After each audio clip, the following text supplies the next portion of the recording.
Aloha, aloha, aloha, aloha, beautiful soul.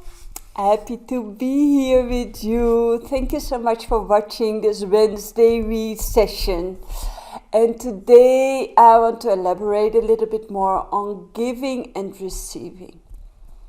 I had this conversation with one of my inner children who finds it really hard to receive and is more of the giving kind and also of the pleasing kind. So I'm very alert on her in her pleasing role. And I had this beautiful conversation with her about giving and receiving. And I wanted to address this with you too, because this doesn't only work for the inside world, it is also the case for the outside world. Because be aware that for everyone that is ready to give, there is the need of someone to receive. So I hear all this fuss at this moment about narcissistic personalities, for example.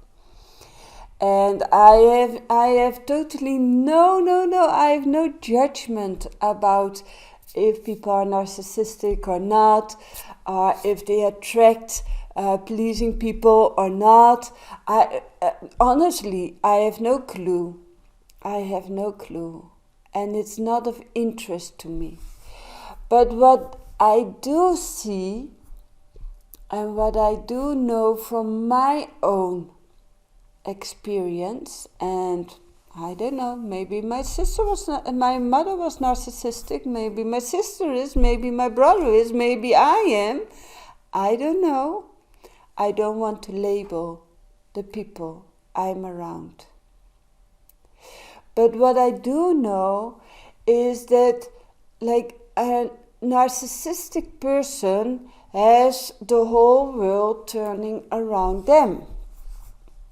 And in general, these are people that have quite easiness in receiving from my perspective.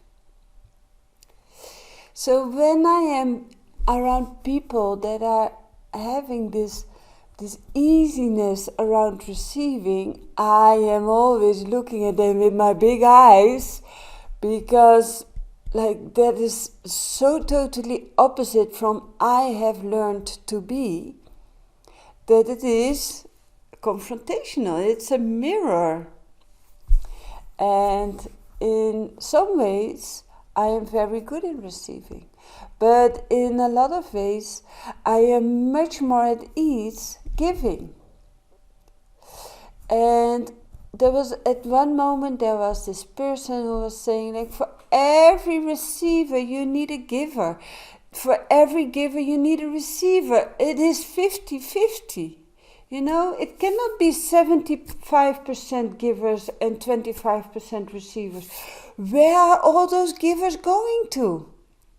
It has to be 50-50. It has to be in balance. And for me, that was really an eye-opener.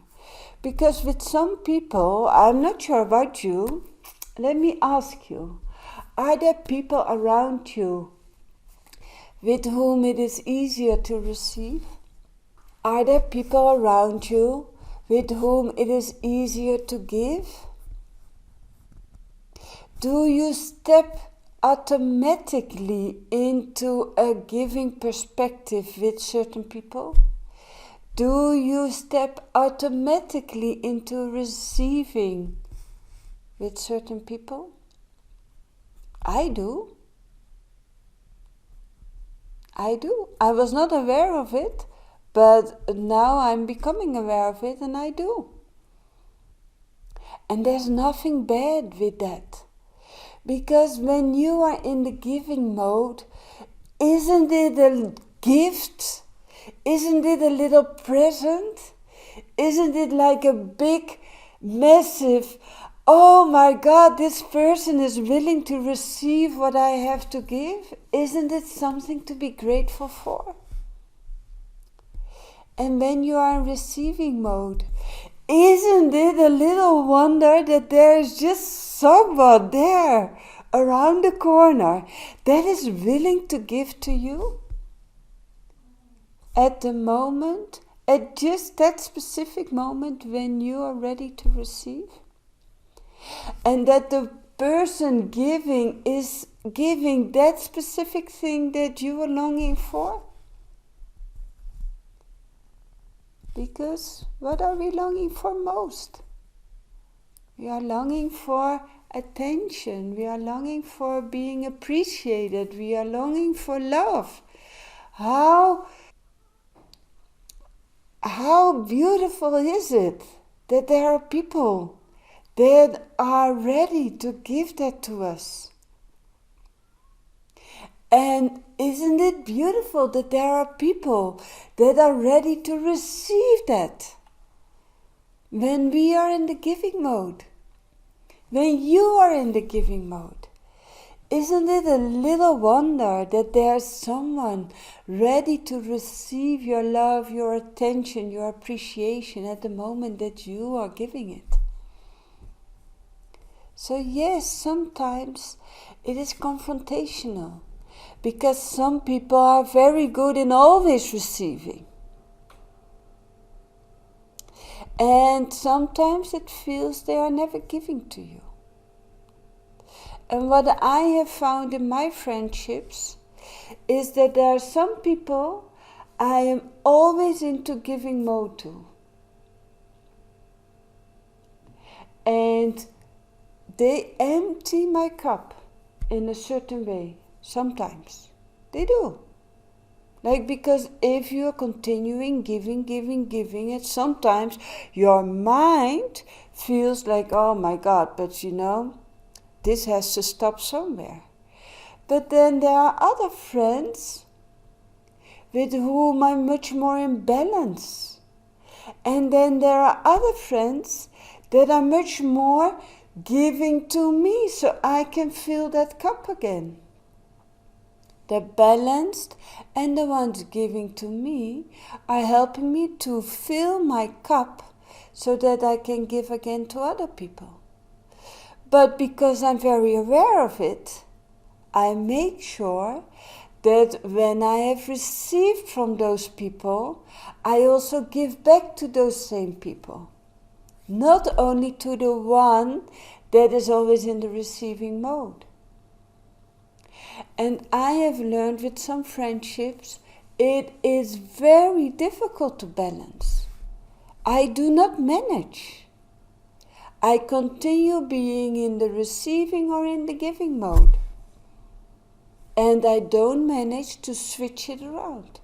And I have accepted that this is the role play that the two of us are playing. Are playing out even. That this is why this person is in my life. Does that mean I want to say goodbye to that person immediately? No, because it is joy for me to give. My head is not always agreeing with that, but my heart is. It's a joy for me to have that person in my life. It doesn't always have to be bad to be on the giving side with certain people. As long as you have ways to fill up your cup. Like when I was talking with my inner child, I was using this image of a teapot. And the teapot is full of tea. And it's giving tea, it's pouring tea into teacups. And at some point, it is empty. So all those cups, they are full because the teapot was giving tea to all those cups, to all those people. But at some point, the teapot itself was empty.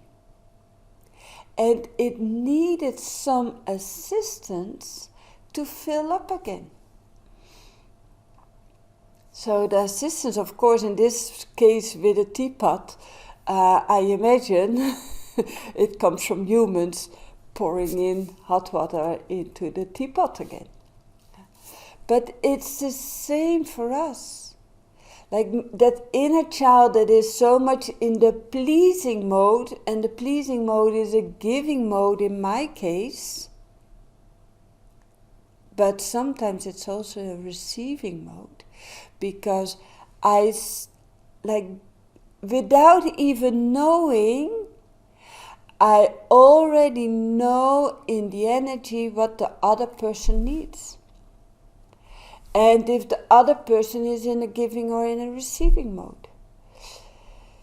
So for me, from that point of view, pleasing is not always a bad thing, because I give that person what it needs, whether it is me giving love and attention or it is me receiving what they have to give at that moment. And that way, I fill up my teapot. With some people I give, with some people I receive. But I have to make sure that I fill up my cup, that I fill up my teapot, that I don't spill it out all the time without accepting to receive. And when you are in a survival strategy of giving, it is hard to receive. And when you are in a survival strategy of receiving, it is hard to give. And all of us, we go through these specific phases in our life, in our age, in who we are at this moment, in our year, in our month, in our week, in our day.